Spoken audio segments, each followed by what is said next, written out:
This is to Douglas.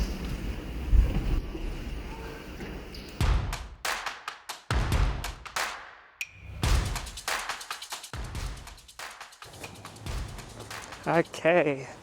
Hi guys. So I'm now headed to a Douglas Murray Ben Shapiro event here in Israel. And the only reason I'm really going is to try and cold approach. The obvious ideal would be to approach Ben Shapiro himself or Douglas Murray himself. But the second best, and maybe the first best for reasons I'll describe soon, is to actually get in touch with someone from the Tikva Fund who is in charge, I believe, of this event, because they will probably be more inclined to cooperate and maybe even more excited about my idea, which is in the same room. So please God, I will do well. It will be a success.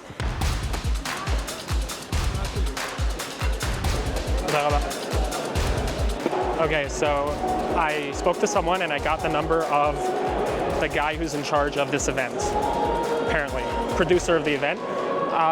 He's probably not part of the actual team of Ben Shapiro and the like, but he probably will be a degree closer to it.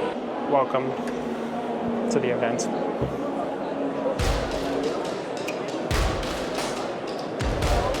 And I'm too low. I'm up there. Now, the story behind this event and going to the event is miraculous. So I'd been thinking of going for like a month, but for various reasons I hesitated, and I ended up hesitating and the tickets sold out. So I was like, all right, fine, I guess it's not meant to be. But I guess God sensed how much I wanted and perhaps needed to go, because this afternoon my roommate procured 2 tickets for me and him. And we went. Hey, Ben. That wasn't the only thing. Then I decided, okay, now that I'm here, I'm going to take full advantage. I'm going to network as much as possible, try and get in touch with as many people as possible.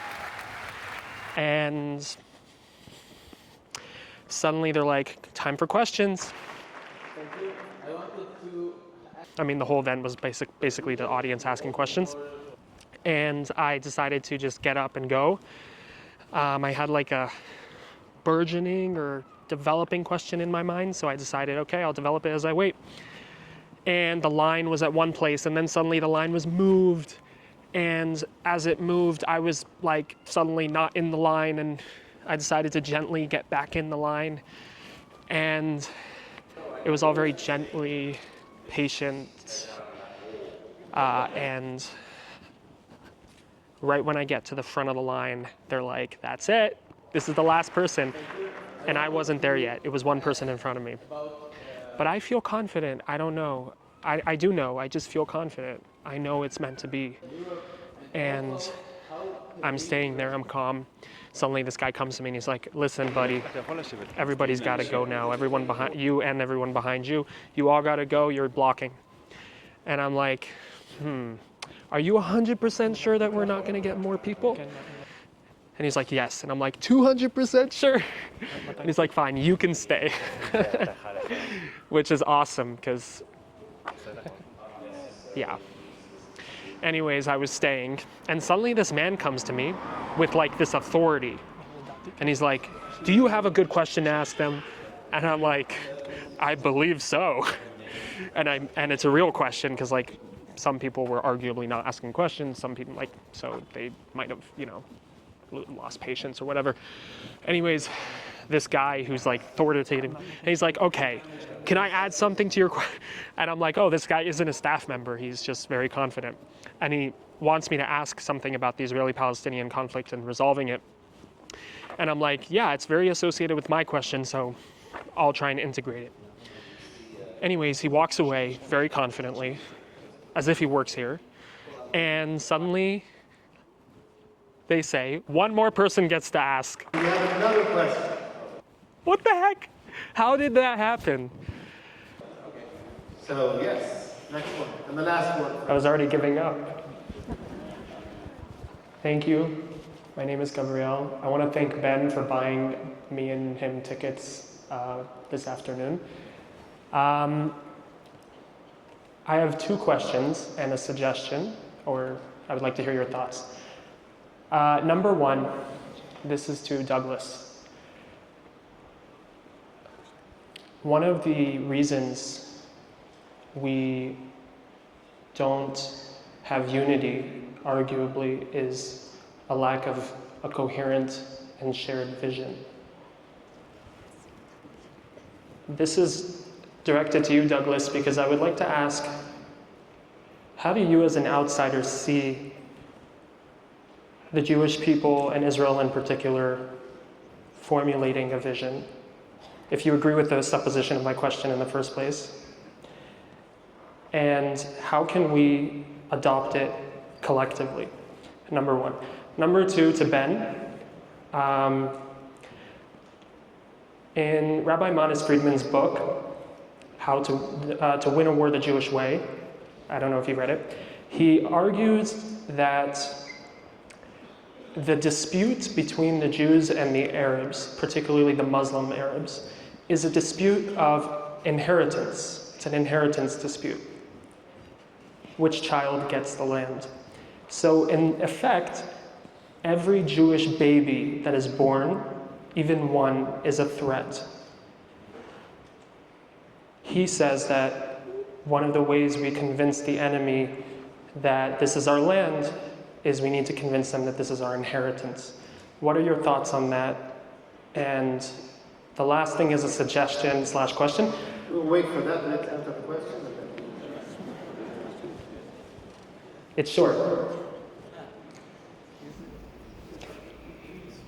The suggestion is, and I have a list. As far as Jordan's talking, we wrote it after that. I don't think that'd be a problem. I have no idea how it happened. Totally mina shamayim. I wasn't supposed to be there. I wasn't supposed to be the next in line. And all of it happened. Thank you, Hashem. And my questions were not necessarily for the sake of being asked, but rather they were to get Ben Shapiro's and a little bit of Douglas Murray's and a little bit of the Tikva Funds, or the Harut organization in this case's, attention. I asked one question about having a vision and that being key to the unity of the people and the state of Israel. I also asked a question about Rabbi Manis Friedman talking about this land being an inheritance dispute and not just a territory dispute with the Arabs, the Muslim Arabs in particular. And I suggested publicly, probably for the first time anyone has publicly suggested this, I dream to see. Anyways, that one got an applause. I'm not sure it really got an applause because I think they started clapping when I just said I dreamed to see, and they're like, whatever that is, we'll applaud. But they kept applauding after I finished my sentence. Why did I do that? Why is it important that that got an applause? Because it means people agree. And why did I do this? And why do I think this must be mina shamayim? This is a step forward. I got Ben Shapiro's attention. I got Douglas Murray's attention. I got the public's attention with these important steps forward. These important attitudinal shifts that we need to have. We need to start looking forward and not just... And it's interesting, this event probably for the first time was a very forward-thinking event. And I was a little surprised, pleasantly surprised, to see how forward-thinking a quasi-political event can be in our day and age, and that's wonderful to see.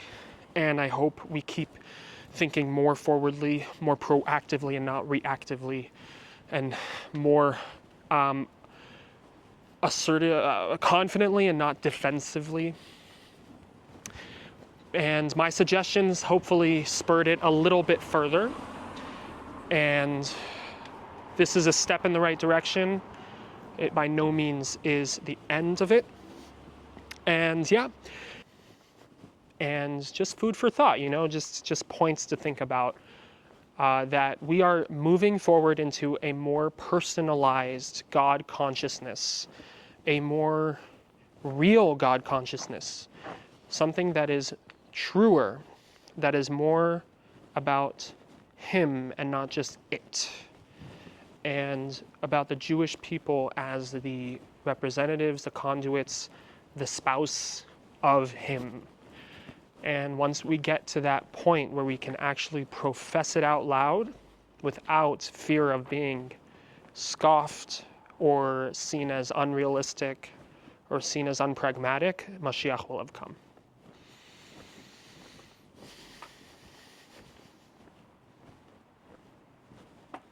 One day. Very soon. And tonight was, for me, an indication that we are closer than ever. And we really are making strides. So, God willing, we will continue. And for now, let us celebrate the tiny victories, which are not so tiny.